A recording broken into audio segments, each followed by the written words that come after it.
are you doing today? I hope that you're doing amazing and fantastic and wonderful. I can't believe that we are now in 2024, and I can't believe the book battle with my husband is over. That was a whirlwind of a year of reading for me. I am so excited that we were able to do that, but phew, am I so happy that it is over. So for those that are new to the channel, hi, how are ya? If you're not subscribed yet, you should hit the subscribe button because I'm fun and I like talking to people and I'm awkward. So yeah, those are the reasons.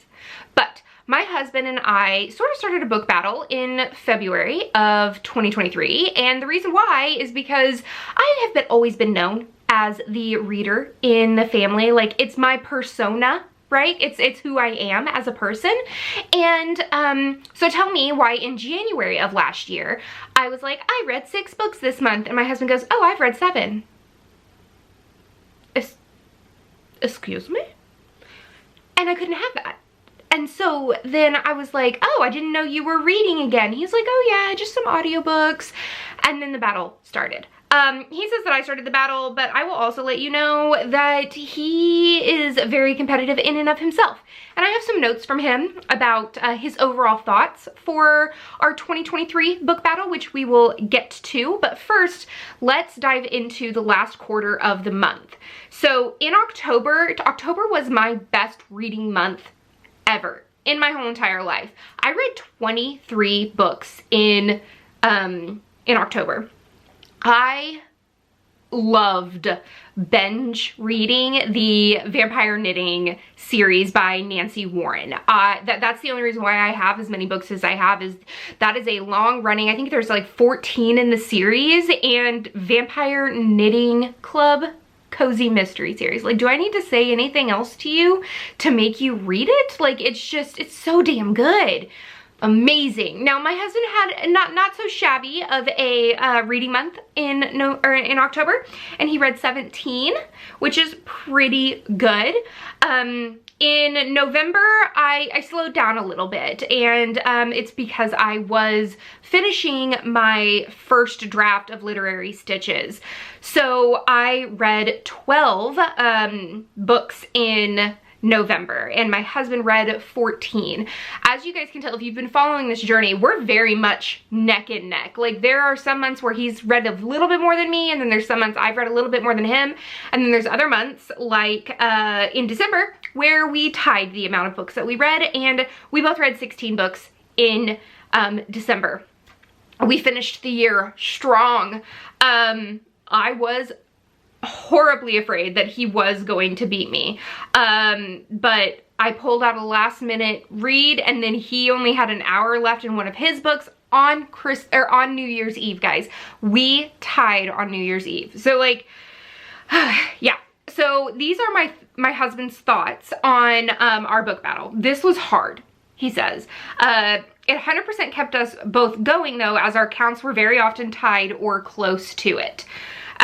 He said he did have an advantage, given that he was not as previously as much of a reader as I was, and so he had a larger pool of unread books to pull from, whereas I have been a reader my whole entire life, so it took me a while to get out of my comfort zone and go and read different books from different genres and authors that I had never thought to read from before. So it really pushed my boundaries, and I liked that about this. He says I now have several long series that he'll reread in the future, and that we both felt reading burnout a few times this year, and having the challenge made those even more rough. I would agree.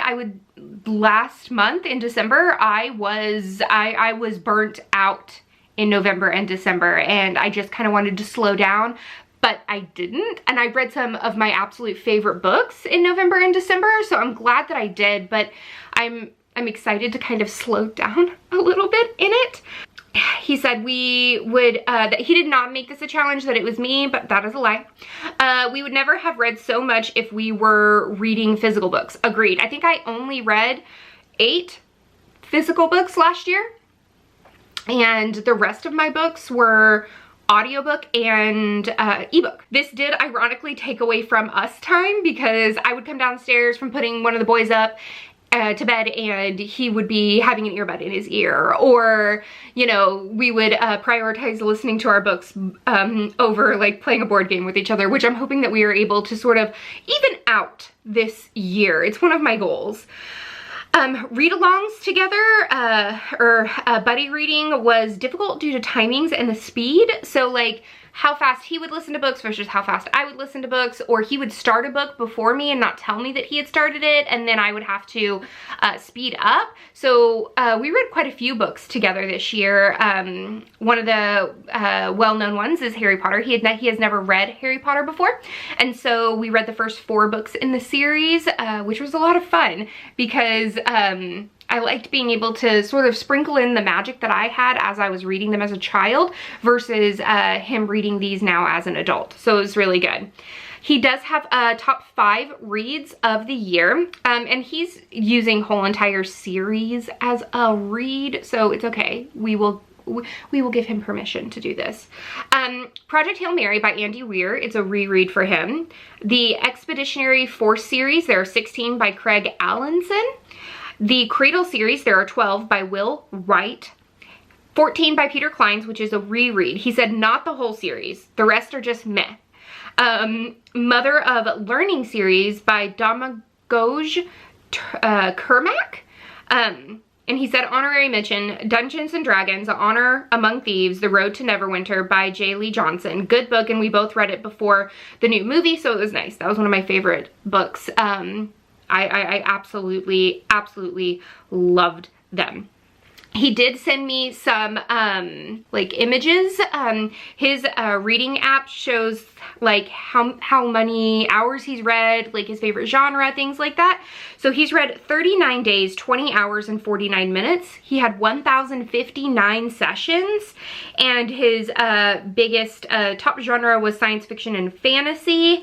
And the black down here is his app also does sort of like the brighter green the more he listened to that day, and like if there's absolutely no green, then that means that he, you know, didn't actually read that day or listen to it on that day. And you can tell when we really started the book battle, which was in February, because it's really bright green. So overall we tied.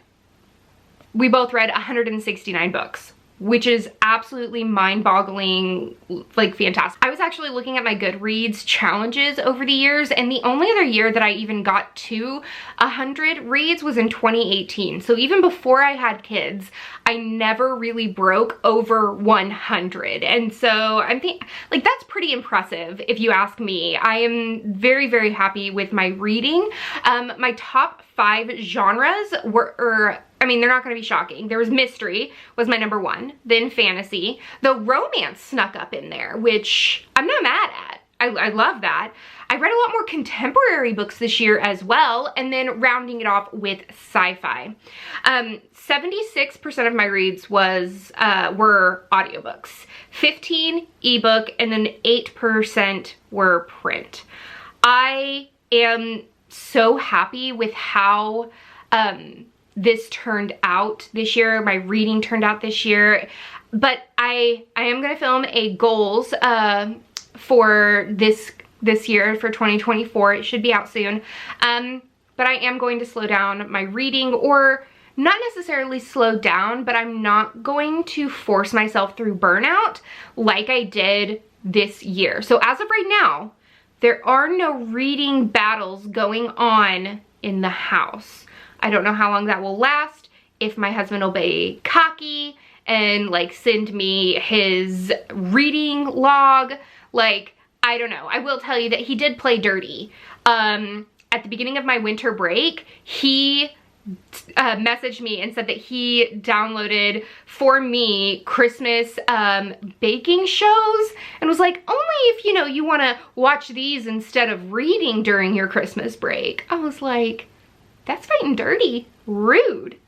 But yeah, those are my stats for 2023. How did your reading go in 2023? I would love to know. But that's the end of this chapter of Courtagonist. Please give this video a thumbs up and subscribe if you haven't already. And until next time, guys, Happy reading. Bye.